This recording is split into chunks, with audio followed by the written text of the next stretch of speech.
Iya, yang paling bagus akhlaknya. Iya. Ini yang dimaksudkan. Apa itu yang paling bagus akhlaknya? Yang bagaimana itu orangnya? Yang bagaimana itu orangnya? Iya, tentunya kita harus baca Quran. Harus belajar. Karena namanya akhlak itu bukan berdasarkan perasaan kita. Bukan juga berdasarkan adat, kebiasaan masyarakat. Tapi akhlak yang baik itu adalah akhlak yang dibentuk oleh Al-Quran dan hadits Nabi SAW. Yang dibentuk oleh Al-Quran dan hadits Nabi SAW. Karena walaupun bagus akhlaknya tapi tidak di atas Islam, tidak berguna juga. Aisyah pernah bertanya terkait dengan Ibnu Mas'ud. Ada seorang di masa jahiliyah, oh bagus sekali orangnya, menyambung silaturahim. Terus dia juga memuliakan tamu, membantu yang tidak mampu. Pokoknya semua kebaikan dia lakukan. Jadi Aisyah bertanya, apakah bermanfaat nanti untuknya? Kata Nabi, tidak. Karena dia tidak pernah bersyahadat. Itu, jadi jangan anggap bahwa akhlak yang baik itu pokoknya yang penting bagus sama orang. Bukan. Iya, akhlak yang baik itu adalah akhlak yang dibangun di atas Quran dan sunnah. Dibangun di atas Quran dan sunnah. Akhlak yang baik bukan sekedar melapangkan kepada orang lain harta. Bukan juga. Kata Nabi SAW, innakum lan tasa'un nasa bi amwalikum. Sesungguhnya kalian tidak bisa ya memberikan kebaikan kepada seluruh manusia dengan harta yang kalian miliki. Tidak.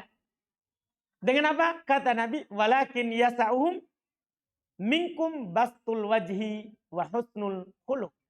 Akan tetapi yang membuat orang lain lapang, senang kepada kalian adalah dengan wajah yang ceria kalau ketemu dan akhlak yang baik. Dan akhlak yang baik. Ini juga dari Nabi SAW. Oleh karena itu, Nabi kita Muhammad SAW dalam hadits riwayat Imam Ahmad, beliau berdoa supaya diperbaiki akhlaknya. Nabi yang akhlaknya memang sudah Quran. Dari sahabat Ibnu Mas'ud, Rasulullah SAW, kata Ibnu Mas'ud, kana yakun, biasa sering berdoa. Allahumma ahsanta kholqi fa ahsin khuluqi. Ya Allah, engkau telah memperbaiki ciptaanku. Maksudnya memperbagus, memperindah penampilanku. Maka perbaikilah akhlakku. Perbaikilah akhlakku. Ini belum minta kepada Allah seperti itu. Karena hanya memiliki perawakan badan yang bagus itu tidak cukup. Tidak membuat kita masuk surga.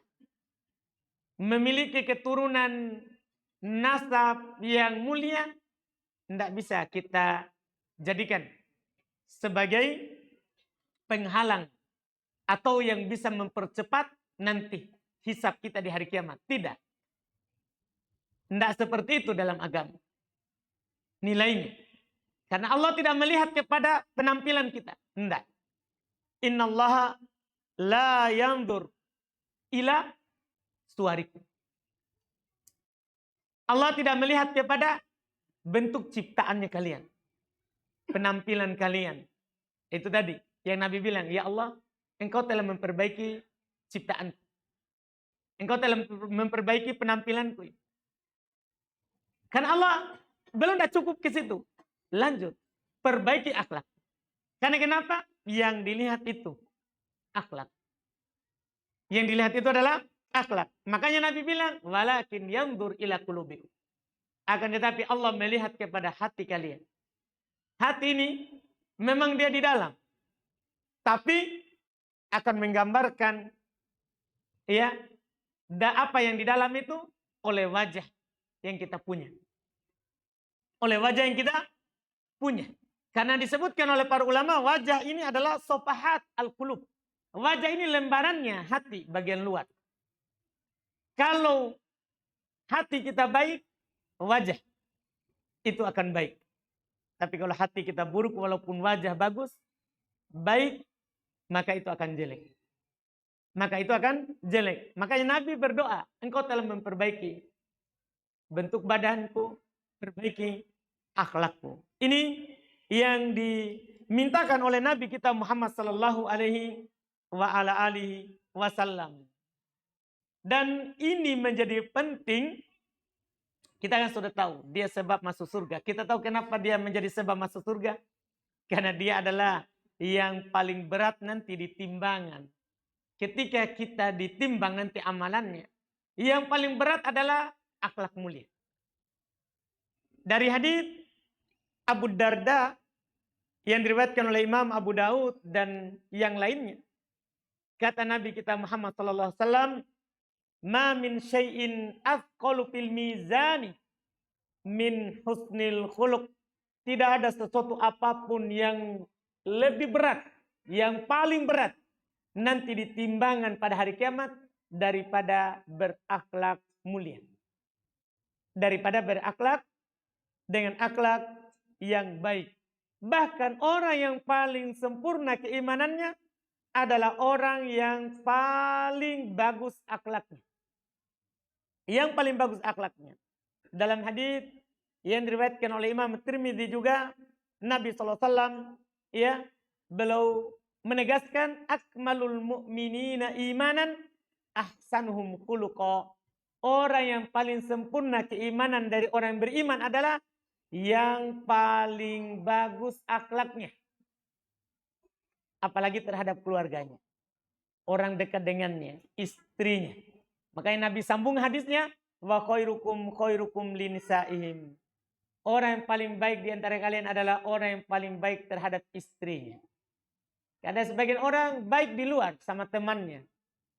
Tapi ketika di dalam, dia mau makan semua di dalam. Ini masalah. Enggak, makanya Nabi tegur. Nabi katakan, orang yang paling sempurna keimanannya adalah orang yang paling bagus akhlaknya. Di antaranya yang paling penting adalah bagus akhlak di keluarga. Di istri. Ya, di istri. Mereka adalah orang yang paling lembut dengan istrinya. Kata Nabi di hadis yang lain itu tadi dari Abu Hurairah. Riwayat Imam At-Tirmidzi. Di hadis Aisyah radhiyallahu taala anha, riwayat juga Imam At-Tirmidzi, beliau berkata, "Inna min akmalil mu'minina imana ahsanuhum khuluqa wa altafuhum bi ahlihi." Orang yang beriman paling sempurna keimanannya adalah orang yang paling bagus akhlaknya dan yang paling kasih sayang kepada istrinya. Keluarganya di rumah. Keluarganya di rumah. Ini menunjukkan bahwa berarti akhlak mulia ini ukuran keimanan kita. Ukuran keimanan kita. Akhlak mulia, ukuran keimanan. Makin bagus akhlak kita, maka makin sempurna keimanan kita. Karena keimanan itu bertambah dan berkurang. Bertambah dan berkurang. Bertambah kalau kita melakukan kebaikan dan berkurang kalau kita melakukan keburukan. Di antaranya dengan akhlak. Dengan akhlak.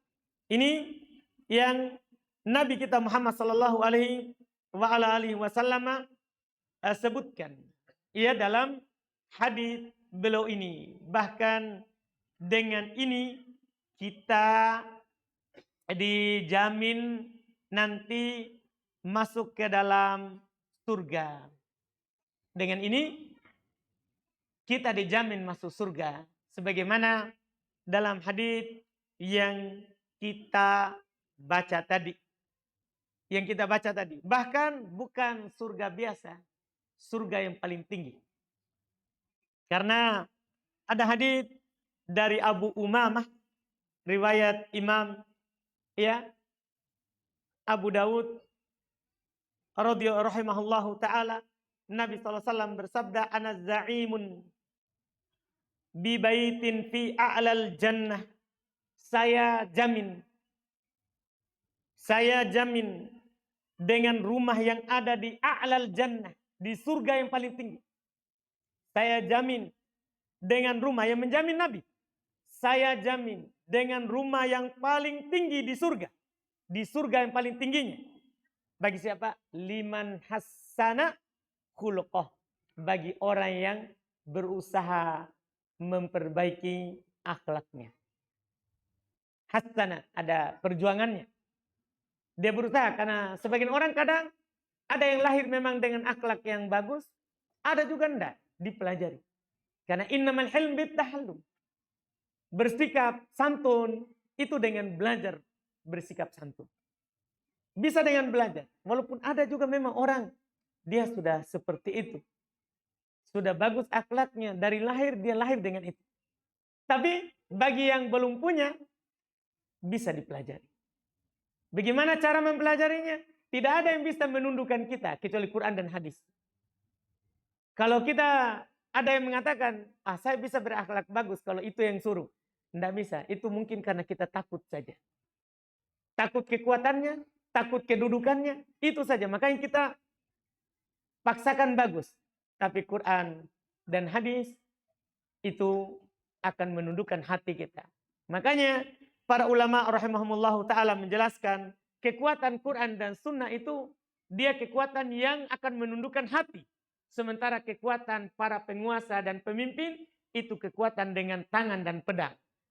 Orang bisa tunduk karena takut dengan pedangnya, kekuasaannya. Dan itu sementara. Kalau sudah hilang kekuasaannya, makanya kita lihat orang tadinya orang hormati, takut padanya, pensiun, tidak ada orang hargai. Kenapa? Tunduknya karena kekuatan. Tapi kalau Quran, lihat para sahabat. Sahabat yang paling keras. Jangan Abu Bakar. Kalau Abu Bakar orang paling lembut. Dia kalau dibacakan Quran menangis. Makanya dia adalah laki-laki yang pertama beriman kepada Nabi. Karena kelembutan hatinya. Umar orang paling keras. Tapi dengan Quran, lembut hatinya.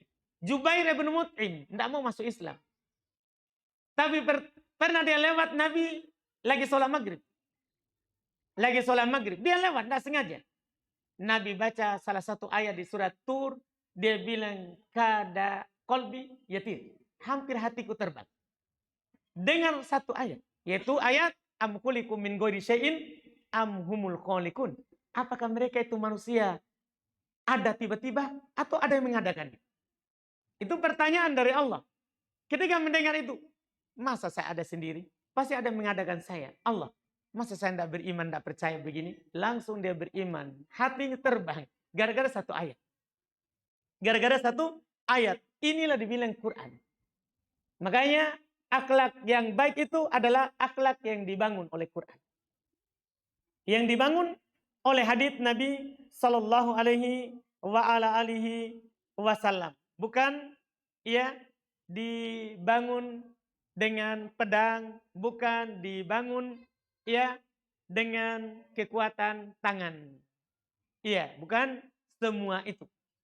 Bukan semua itu. Ini yang beliau sebutkan. Adapun bentuk-bentuk akhlak yang bagus, tentunya ini butuh kita rinci satu persatu di sini,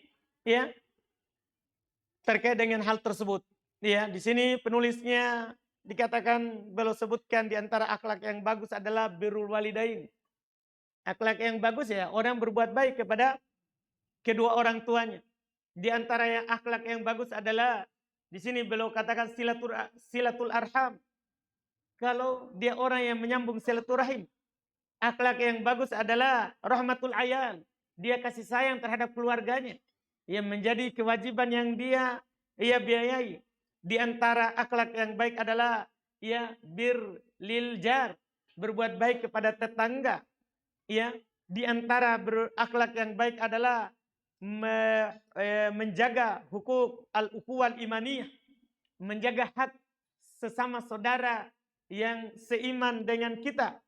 Demikian pula di antara akhlak yang baik adalah islahu dzatil bain, mendamaikan orang-orang yang bertikai dari orang yang punya hubungan baik. Di antara akhlak yang baik adalah al-afu anin nas, memaafkan orang. Kalau ada di antara mereka yang bersikap tidak baik, dimaafkan. Ya kan Allah katakan khudil afwa, ambil maaf. Ambil maaf. Demikian pula di antara akhlak yang baik di sini dikatakan la taghdab, tidak gampang marah. Tidak gampang marah. Di antara akhlak yang baik adalah tidak mengadu domba antara sesama muslim, tapi dia malah mendamaikan tadi. Di antara akhlak yang baik adalah al-haya. Dia selalu memiliki rasa malu, terutama malu kepada Allah. Sehingga nanti dia tidak akan melanggar batasan-batasan Allah, ya, dan malu juga kepada orang lain. Tapi di antara mendorong keras kita untuk berbuat baik adalah dan meninggalkan kesalahan adalah malu kepada Allah. Karena kadang kita lagi bersendiri, kalau tidak ada rasa malu kepada Allah, kita gampang saja bermaksiat. Gampang saja bermaksiat. Maka akhlak yang baik, seorang itu punya rasa malu. Di antara akhlak yang baik adalah iyadatul marid. Seorang menjenguk orang sakit. Di antara akhlak yang baik adalah ya ta'amul ma'al ahal. Dia berbuat baik bersama keluarga-keluarganya. Ya, kalau tidak ada ibunya ya tantenya. Dia berbaik padanya. Demikian pula keluarga-keluarga dari orang tuanya. Demikian pula dia rahmat terhadap anak kecil. Lemah lembut terhadap hewan bagi yang punya kendaraan hewan. Demikian pula dia menyingkirkan gangguan di jalan. Ia menyingkirkan gangguan di jalan. Demikian pula dia memilih teman duduk yang baik. Demikian pula bersabar bersama orang-orang yang taat kepada Allah. Bersabar itu di antara akhlak baik. Di antara akhlak baik adalah tentunya kalau membeli maka tidak keras dalam menawar. Kalau menjual tidak pelit dalam ya menahan tawaran dari yang ditawarkan oleh saudaranya. Dan banyak lagi hal-hal yang disebutkan. Kalau kita sebutkan satu persatu dalilnya tentunya sangat luas dan sangat banyak. Tapi ini yang jelas adalah berakhlak dengan akhlak yang mulia adalah perkara yang sangat dituntunkan, sangat dianjurkan dan sangat ditekankan kepada kita sebagai hamba Allah Subhanahu wa taala. Makanya ini ucapan dari Nabi kita ini adalah ucapan yang sangat besar nilainya kalau kita letakkan di hadapan kita di setiap ya perkara yang kita hadapi di perkara kehidupan dunia ini. Tapi kita cukupkan, alhamdulillah ini hadis kita telah mengambilnya di 4 kali pertemuan dan ini yang paling lama yang kita baca. Hadis yang ke-18. Kita cukupkan dulu, alhamdulillah. Insyaallah di pertemuan akan datang berarti kita sudah masuk di hadis yang ke-19. Insyaallah taala.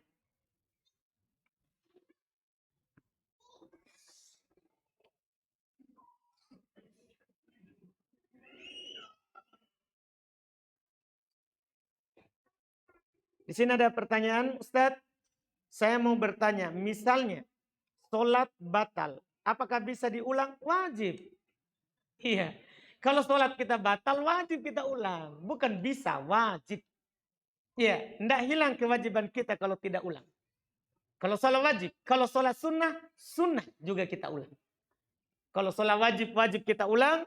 Sholat sunnah, sunnah juga kita mengulangnya.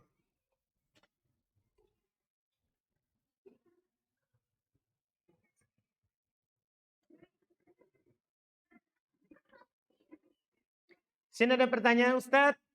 Saya malu kadang diejek karena memiliki tanda hitam bekas sujud di kening yang dianggap sengaja dihitamkan. Apakah memang sujud itu kepala dalam kurung kening sebagai tumpukan saat sujud atau telapak tangan? Mohon penjelasannya, Ustadz. Iya, bukan kening saja. Tapi kita bersujud harus bertumpu pada 7 supaya tidak salah satunya menanggung beban. Supaya tidak salah satu menanggung beban. Dalam hadits Ibn Abbas radhiyallahu taala anhuma, Nabi SAW bersabda, umirtu an asjuda ala sab'ati a'dud. saya diperintahkan untuk sujud bertumpuk pada 7 anggota sujud. 7. Jadi jangan 1. Karena kalau 1 ini memberatkan. Iya, memberatkan. 7. Apa itu? Kata Nabi, al-jabhah di ucapan beliau, jidat wa asyara ya amfi. Tapi beliau tunjuk hidungnya. Maksudnya jidat dengan hidung. Jangan jidat saja. Jadi beliau ucapannya jidat tapi beliau tunjuk hidung. Artinya ini tidak bisa dipisahkan. Ini yang pertama, 1. Al-yadan, 2 tangan. Kita bertumpu sini karena kalau jidat saja saya mati, nanti patah tulang hidung. Iya, jadi bertumpu pada tangan. Bahkan kalau berat di jidat, tangan. Tumpu padanya.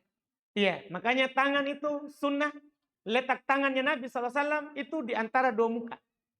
Supaya tidak terlalu berat di muka. Jadi 2 telapak tangan. Ini sudah 3. Al-rukbatan. 2 lutut. 2 lutut. Ini juga bisa membantu kita supaya tidak terlalu, sebagian orang kadang tidak bersandar ke lutut, terlalu tidur sujudnya sehingga bertumpuk jidat. Nah, ini lutut gunakan untuk bertumpu dalam sujud. Itu sudah 5. Kemudian atraf al-qadaman, ujung kedua kaki, jari-jarinya itu bertumpu karena kita kalau sujud kakinya itu tidak boleh hanya diletakkan, tapi harus ditindis supaya jarinya ke arah kiblat. Jarinya ke arah kiblat. Ini 7 anggota sujud yang harus kita pakai. Bahkan itu wajib. Wajib sujud dengan 7 itu. Berdasarkan hadis yang baru saja kita baca. Wallahu a'lam.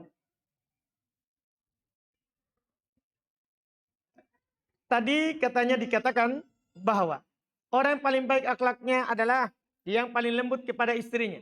Bagaimana Ustadz kalau belum mempunyai istri? Masya Allah. Kepada siapakah dia berlemah lembut? Kepada pacarnya? Atau gebetannya? Atau kepada calon istrinya? Masya Allah. Tidak kepada semua itu. Kepada dirita saja. Iya. Kalau belum punya istri, ya pada dirita saja. Lemah lembutlah pada diri saja. Iya, pikirkan. Apa yang baik untuk dirinya, apa yang tidak baik. Apa yang tidak baik. Jangan dipaksakan. Karena ajakan syariat itu bagi yang mampu dan yang punya. Yang bisa lakukan. Kalau belum punya kita tidak dipaksa. Dan kita tidak berdosa. Tidak berdosa. Iya. Nanti ada baru kita dianjurkan untuk melakukan itu. Karena kita sudah sering dengar hadits dari Nabi kita Muhammad SAW. Beliau bersabda, "Idza amartukum bi amrin fa'atu minhu mastata'tum." Jika kalian saya perintahkan suatu perkara, lakukan yang dimampu. Yang mampunya saja. Kalau tidak mampu, tidak dipaksa kita. Kalau tidak mampu, tidak memilikinya, kita tidak dipaksa. Bagaimanakah? Pertanyaan berikutnya. Bagaimanakah ciri-ciri wanita terbaik menurut Nabi SAW? Dan bagaimana tips agar semangat dalam belajar tatkala futur? Dan mohon nasihatnya Ustaz. Panjang sekali ternyata. Mohon nasihatnya Ustaz. Ana mempunyai sikap atau sifat yang bawaannya selalu omong. Terkadang ana meninggikan suara terhadap orang tua. Dan saat emosi ana muncul, ana menghindari orang tua agar ana tidak mengeluarkan kata-kata yang tidak baik. Baik. Untuk yang pertama, ini satu buku yang kita tanya ini. Ciri wanita terbaik menurut Nabi SAW. Banyak. Ciri wanita terbaik adalah dia yang soleha. Itu intinya sebenarnya. Ciri wanita terbaik itu adalah wanita soleha. Ya kan? Ada hadis dari Nabi SAW. Ya. Ketika belum menjelaskan perempuan itu adalah perhiasan dunia, maka Nabi sebutkan yang terbaik siapa? Al-mar'atu as-soleha. Perempuan yang soleha. Sekarang tinggal bagaimana itu perempuan soleha. Ya, perempuan soleha adalah perempuan yang bertakwa. Perempuan yang semangat beramal. Perempuan yang mau berilmu. Kan tidak mungkin beramal kalau tidak punya ilmu. perempuan yang bersabar, perempuan yang selalu merasa cukup dengan apa yang diberikan kepadanya. Itu disebutkan. Iya, ini dan banyak lagi hal-hal ciri-ciri dari perempuan soleha. Makanya kesimpulannya, perempuan terbaik adalah perempuan soleha. Taat kepada Allah dan taat kepada suaminya kalau dia punya suami. Kalau belum punya, kepada orang tuanya. Kepada orang tuanya. Kemudian tadi terkait dengan suka emosi, ya, jalan keluar dari Nabi SAW banyak perkara dari orang yang suka marah. Itu kalau marah saat berjalan, berdiri. Kalau saat berdiri, duduk. Kalau saat duduk, tidur. Supaya tidak keluar ya amarahnya. Itu yang disebutkan dalam hadits Nabi SAW. Wallahu alam.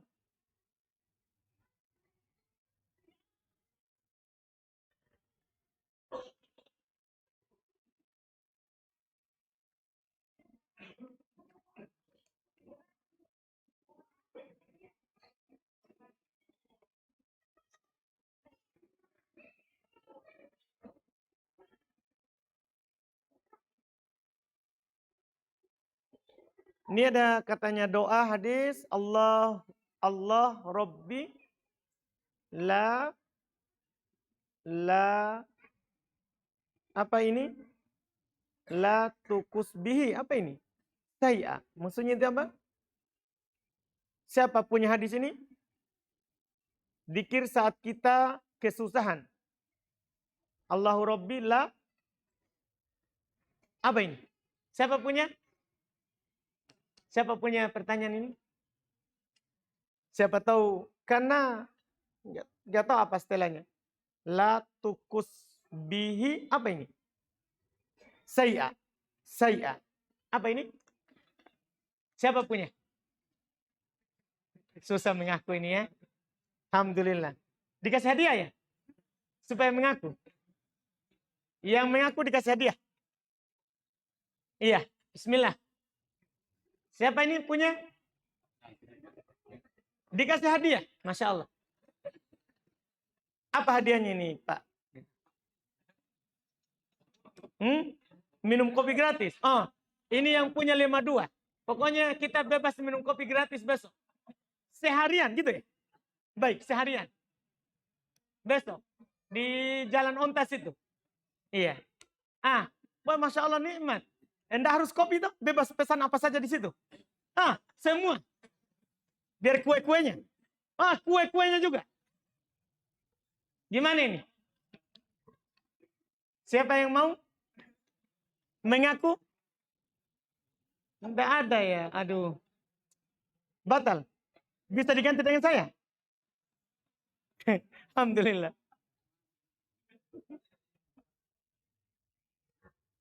Kemudian di sini karena belum ada mengaku, karena ada kalimat saya tidak tahu tadi doanya. Mana yang lebih utama antara ikhlas dengan ridho? Tentunya ikhlas. Kalau kita ikhlas, kita akan ridho. Tidak bisa kita ridho kalau tidak ikhlas. Tidak bisa kita ridho kalau kita tidak ikhlas.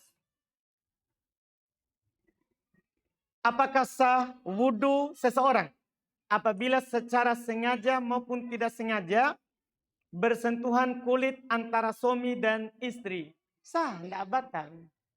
Sah, tidak batal wudhu dengan bersentuhan suami istri.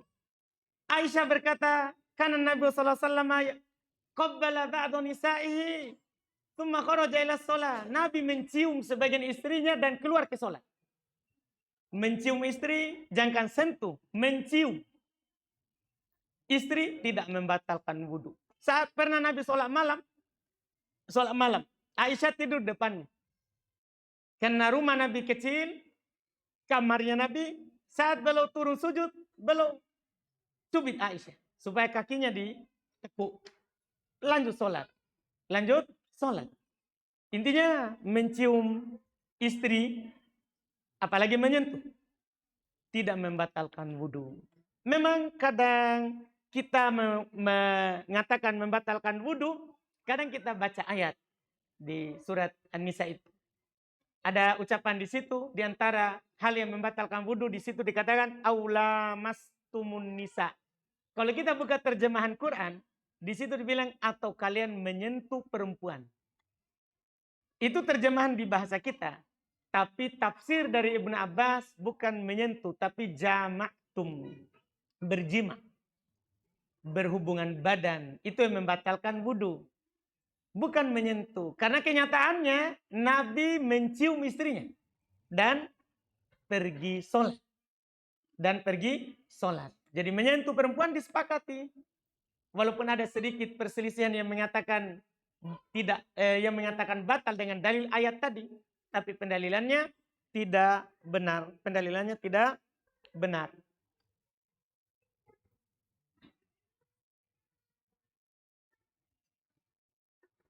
Apa hukumnya menghadiri undangan ulang tahun?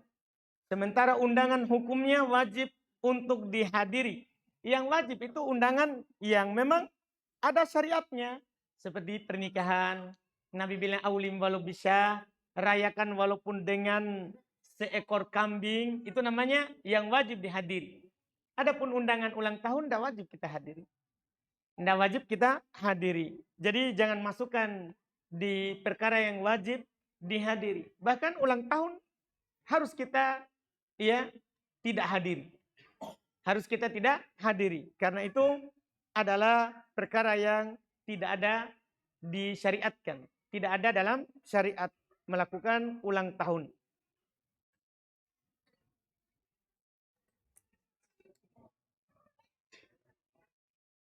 Bolehkah seorang istri dipanggil sehari-hari menjadi ummi, ibu, dinda, atau adik? Karena nama panggilan di atas dapat mengubah makna yang sebenarnya. Iya. Kalau yang diinginkan ummi adalah maksudnya ibunya anak-anak. Hanya panggilan kasih sayang. Demikian pula ibu, dinda, adik. Tidak ada masalah. Beda dengan ibu maksudnya dia maksudkan adalah sama dengan ibuku. Kalau itu dihar. Kalau itu masuk dalam jenis dihar yang tidak boleh dilakukan. Yang tidak boleh dilakukan. Biasanya di kebiasaan orang, kalau dia panggil umi maksudnya ibunya anak-anaknya. Bukan karena ibunya. Bukan karena ibunya. Demikian pula ada bukan karena adanya. Tapi sayang pada istrinya dia panggil seperti itu. Jadi itu tidak masuk. Itu dibolehkan.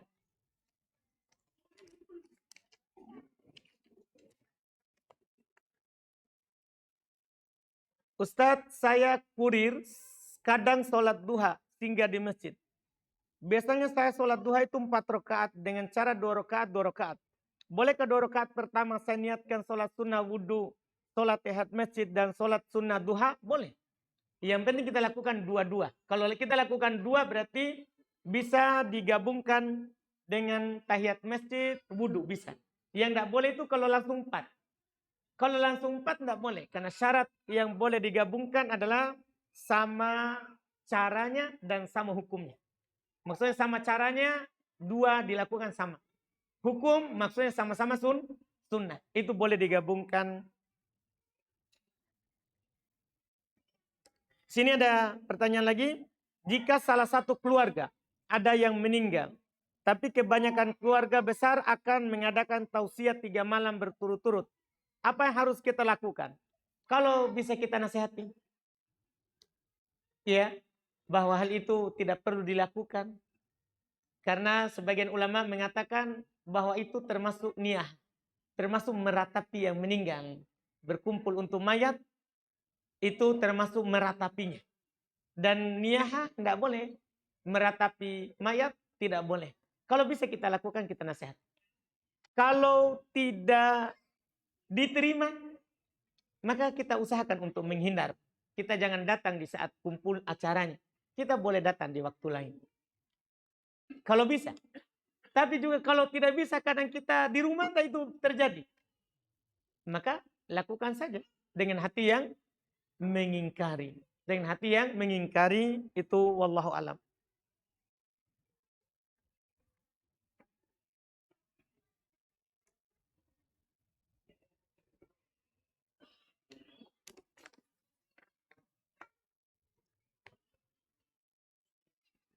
Apa hukum menghirup asap sate babi?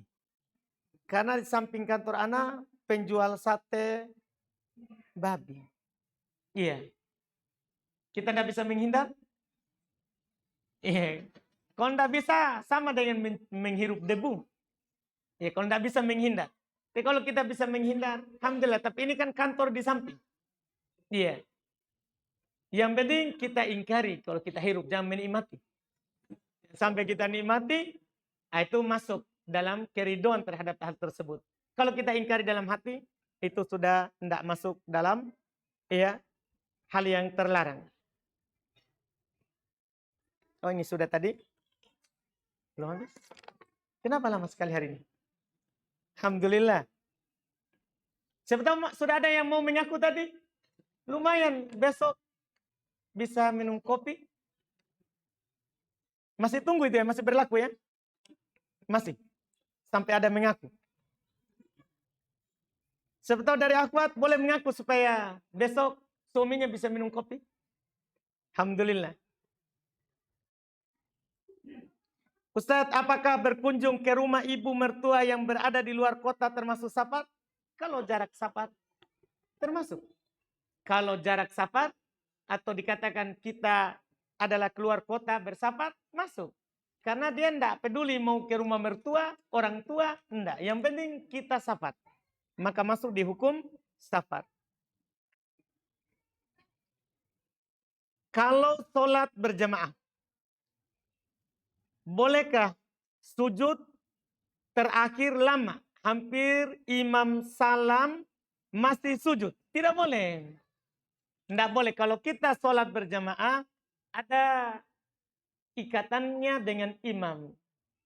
Ada ikatannya dengan imam. Tidak boleh kita semauta. Karena Nabi SAW bersabda, innama ju'ilal imam liutamma bih. Imam itu dijadikan untuk diikuti. Sampai Nabi mengatakan, idza raka'a farka, idza kabbara fakabbir.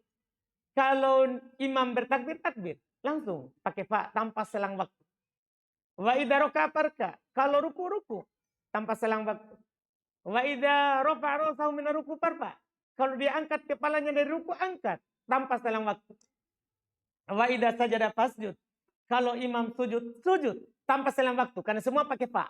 Fa itu ya tartib bila tarofi. Berurut langsung setelahnya tanpa ada jeda. Itu pakai fa. Beda kalau pakai summa dalam bahasa Arab. Wa idza rafa'a ra'sahu minas sujud farfa. Kalau diangkat kepalanya dari sujud, angkat tanpa jeda waktu. Tidak boleh. Kalau kita memang mau sujud lama, nanti di sholat sendiri. Karena ada namanya hak mengikuti imam. Hak mengikuti imam. Wallahualam. Bisakah membaca Al-Quran menggunakan HP? Bisa. Menggunakan apa saja yang penting Al-Quran kita baca, maka kita dapat pahala sama.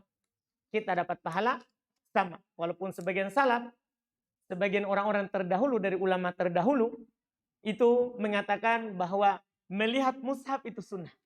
Melihat Quran itu sunnah kalau kita baca.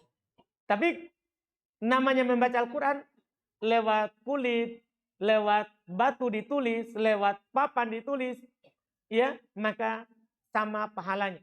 1 huruf 10 kebaikan. 1 huruf 10 kebaikan. Sudah? Alhamdulillah sudah selesai waktunya. Pertanyaannya masih ada, tapi ini kertas-kertas besar. Mungkin pertanyaannya panjang. Jadi tidak cukup waktunya, kita mohon maaf. Di pertemuan ini alhamdulillah berarti selesai tadi hadis yang ke-18. Semoga bermanfaat dan menjadi pengingat untuk kita semua. Subhanakallahumma bihamdik asyhadu an la ilaha illa anta astaghfiruka wa atubu ilaik. Assalamualaikum warahmatullahi wabarakatuh.